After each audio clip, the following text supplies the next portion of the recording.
आज के लेक्चर में हम एक और प्रॉब्लम डिस्कस कर रहे हैं CSIR नेट जून 2024 से। देखिए क्वेश्चन इस तरीके से, using a normalize style way function उन्होंने दे दिया है। वे फंक्शन हमें दे रखा है psi x equal to under root alpha e raise to power minus alpha mod of x. ठीक है, अल्फा रियल कांस्टेंट है, मास m है। पोटेंशियल जो डिफाइन दे रखा है उन्होंने डिराक डेल्टा पोटेंशियल दे दिया माइनस लैम्डा डेल्टा एक्स। ठीक है, यानी एक्स डिराक डेल्टा फंक्शन की वैल्यू सिर्फ वहीं पे होगी जहाँ पे एक्स इक्वल टू जीरो होगा। एक्स जहाँ पे नॉन जीरो होगा तो पोटेंशियल भी जीरो हो जाएगा, क्योंकि डिराक डेल्टा जो फंक्शन है वहाँ पे क्या आ जाएगा, हमारा जीरो आ जाएगा। ठीक है, तो यहाँ पे देखिए हमारे पास दो केस बनते हैं। जो आपके पास x इक्वल टू जीरो है ये बाउंड्री की तरह काम करता है। ये दो रीजन बन जाते हैं, फर्स्ट एंड सेकंड, और दोनों रीजन के लिए आपको क्या करना होता है, श्रोडिंगर इक्वेशन सोल्व करनी है to determine the ground state energy. ठीक है, तो यहाँ पे देखिए शुरू करते हैं। श्रोडिंगर इक्वेशन अगर हम लिखें, दोनों ही केस के लिए लिखें तो श्रोडिंगर इक्वेशन क्या होगी, d2 psi over d x square plus 2m over h cut square e minus v psi equal to zero. अब हम केस डिस्कस कर रहे हैं when x is not equal to zero. ठीक है, एक्स जीरो नहीं है तो इट मीन्स जो v हमारा होगा वी एक्स क्या आ जाएगा, जीरो, क्योंकि यहाँ पे डिराक डेल्टा फंक्शन की वैल्यू क्या आ जाएगी, जीरो। तो हमारी जो श्रोडिंगर वेव इक्वेशन है वो क्या आ जाएगी, d2 psi over d x square plus 2m e over h cut square psi equal to zero. ठीक है, अब यहाँ क्वेश्चन में कहीं नहीं बता रखा कि ई ग्रेटर देन जीरो लेना है या ई लेस देन जीरो लेना है, हमें ऐसा कुछ नहीं बता रखा। हमें क्या बता रखा है, हमें वेव फंक्शन दे रखा है। देखिए अगर आप ई ग्रेटर देन जीरो लेते हैं, ई ग्रेटर देन जीरो लोगे तो ये पॉजिटिव टर्म रहेगी, तो जो आपका सॉल्यूशन आएगा वो वेव फॉर्म में आएगा। ठीक है, आयटा की फॉर्म में, e raise to power eta की फॉर्म में आएगा। लेकिन अगर आप नेगेटिव टर्म लेते हैं देन उसी केस में डिकेइंग वेव फंक्शन आता है। और जो क्वेश्चन में हमें वेव फंक्शन दे रखा है वो वेव फंक्शन वेव की फॉर्म में नहीं है, वो एक डिकेइंग वेव फंक्शन है। तो इसलिए आपका जो यहाँ पे केस रहेगा वो ई लेस देन जीरो का केस है। ठीक है, मैं यहाँ ई ग्रेटर देन जीरो के लिए सोल्व करके बताऊंगी। ई लेस देन जीरो के लिए इक्वेशन क्या हो जाएगी, d2 psi over d x square minus, let us consider यहाँ पे हमने एक के स्क्वेयर क्वांटिटी डिफाइन कर दी जो कि minus 2m e over h cut square होगी, क्योंकि के स्क्वेयर जो डिफाइन करते हैं हम ऑलवेज पॉजिटिव क्वांटिटी डिफाइन करते हैं। ई ऑलरेडी नेगेटिव है तो नेगेटिव साइन लगा देंगे तो ओवरऑल क्या हो जाएगा, पॉजिटिव। ठीक है, minus k square psi equal to zero. तो यहाँ से तो जो सॉल्यूशन हमारा आएगा साई का वो क्या आ जाएगा, some constant e raise to power k x another constant e raise to power minus k x. ठीक है, अगर मान लो ई ग्रेटर देन जीरो होता हमारा तो उस केस में ये जो हम के स्क्वेयर डिफाइन करते वो डिफाइन करते 2m e over h cut square, क्योंकि के स्क्वेयर हमें पॉजिटिव डिफाइन करना होता है। और यहाँ से जो आपकी सॉल्यूशन आएगा d x square plus k square psi equal to zero. इस केस में जो हमारा सॉल्यूशन आता है वो some constant e raise to power eta k x another constant e raise to power minus eta k x, इस तरीके से आएगा। ये हमें नहीं करना है। क्यों नहीं करना है, क्योंकि हमारा जो क्वेश्चन है वो कह रहा है कि आपका वेव फंक्शन इस तरीके का आना चाहिए, जो कि यहीं से आता है।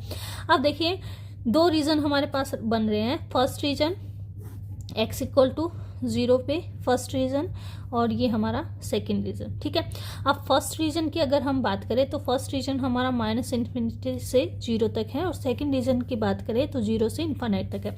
तो इस रीजन में माइनस इन्फिनिटी से अगर एक्स को आप माइनस इन्फिनिट पुट करते तो ये वैल्यू जो होती है इन्फिनिटी को टेंड कर जाती है। इसलिए इस रीजन में जो बी कोफिशिएंट होगा वो क्या हो जाएगा, जीरो हो जाएगा, और जो हमारा वेव फंक्शन हो जाएगा साई वन वो ए e raise to power k x हो जाएगा। ठीक है, सेकेंड रीजन में अगर आप एक्स को इन्फिनिट पुट करें तो ये टर्म इन्फिनिटी जाती है। वेव फंक्शन फिजिकली एक्सेप्टेबल होना चाहिए, इसलिए हमारा ए कोफिशिएंट क्या हो जाएगा, जीरो, और हमारा सेकेंड रीजन में वेव फंक्शन होगा B e raise to power minus k x. ठीक है, अगर यहाँ पे बाउंड्री कंडीशन लगाएं, बाउंड्री कंडीशन अगर आप लगाते हैं, boundary condition at x equal to zero, तो आपका जो साई वन है that must be equal to psi two. तो देखिए A must be equal to B. ठीक है, अब हमारे पास दोनों ही रीजन में साई वन इक्वल टू क्या आ गया, A e raise to power k x, और साई टू इक्वल टू क्या आ गया, A e raise to power minus k x.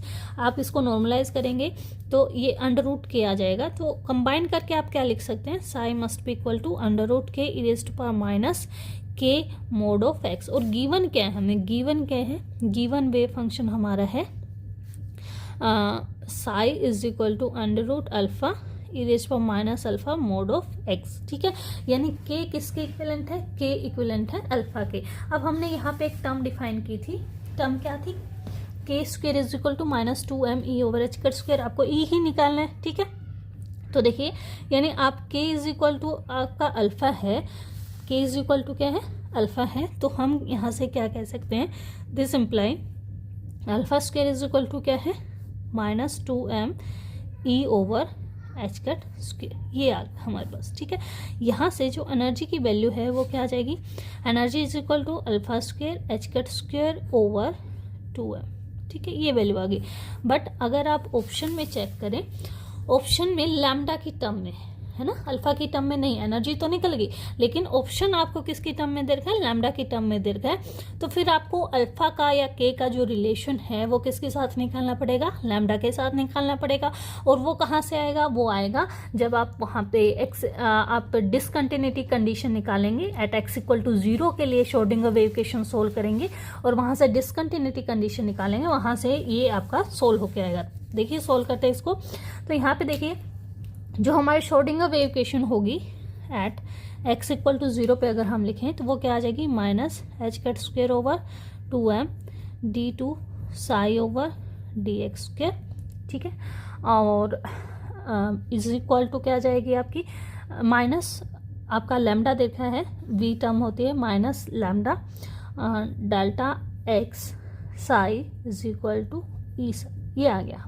ठीक है, यहाँ पे जो आपका डेरिवेटिव है वो कंटिन्यूस नहीं है, डेरिवेटिव इक्वल नहीं होंगे फर्स्ट रीजन के वेव फंक्शन का और सेकेंड रीजन के वेव फंक्शन का। तो हम क्या करें, इसको इंटीग्रेट कर दें, ये डिसकंटिन्यू निकालने के लिए बाउंड्री पे इंटीग्रेट करें। एक एप्सिलॉन हमने ले लिया, epsilon tends to 0, integrate minus epsilon to plus epsilon कर दिया, minus epsilon to plus epsilon integrate कर दिया, यानी right side to left side, minus h cut square by 2m d2 psi over dx square और d of x minus ये जो आपकी limit है वो रहेगी टेंड्स टू 0, पूरे पे ही एप्लीकेबल होगी, minus lambda integration delta x minus epsilon to epsilon dx। ठीक है, equal to limit epsilon tends to 0, e constant है बाहर आ गया, minus epsilon to epsilon psi of x d of x. ठीक है, इस तरीके से हमारा ये निकल के आ गया। अब देखिए, क्योंकि आपका जो वेव फंक्शन होता है वो कंटिन्यूस होता है, वेव फंक्शन तो कंटिन्यूस है, तो बाउंड्री के जो एक्स इक्वल टू 0 बाउंड्री उसके इधर जस्ट इधर और जस्ट इधर वेव फंक्शन क्या होगा आपका, इक्वल ही होगा। तो ये टर्म तो क्या आ जाएगी आपकी, 0 आ जाएगी।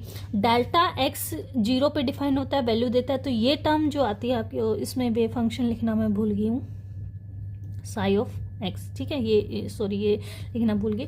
तो देखिए ये टर्म आपकी क्या निकल के आती है, minus h cut square over 2m as it is लिखा हमने, लिमिट एप्सिलॉन टेंड्स टू 0।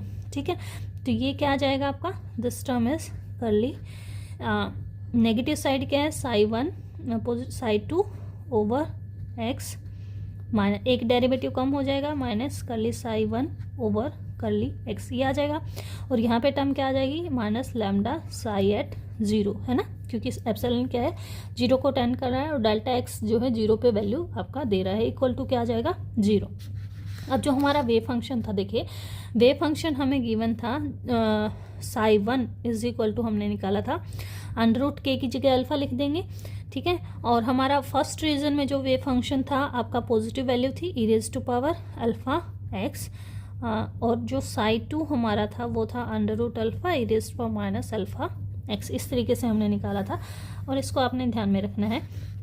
अब इसका डेरिवेटिव करके आपने क्या करना है, यहाँ पे एप्सिलॉन की जगह पे 0 पुट करना है, या एक्स की जगह पे 0 पुट करना है। तो देखिए इसका डेरिवेटिव हम करते हैं, क्या आ जाएगा, minus h cut square over 2m, और डेरिवेटिव में एक्स की जगह पे 0 पुट कर देंगे। इसका डेरिवेटिव अगर हम करते हैं तो माइनस अल्फा टर्म आती है, सामने माइनस अल्फा टर्म आएगी, ई रेज़ पावर 0 1 हो जाएगा, तो minus alpha under root alpha आ जाएगा यहाँ पे। और यहाँ देखिए आपके पास जो टर्म आती है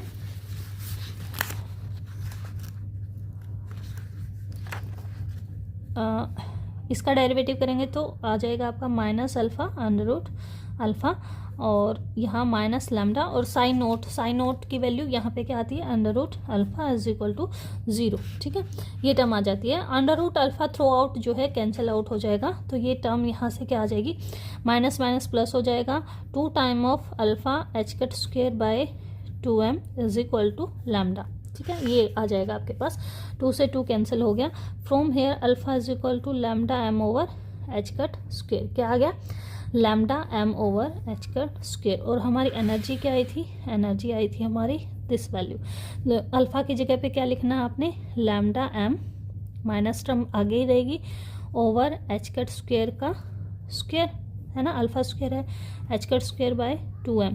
इसको सोल्व कर लेते हैं तो एनर्जी हमारी क्या निकल के आती है, देखिए E is equal to minus lambda square m square h cut square by h cut 4 2m।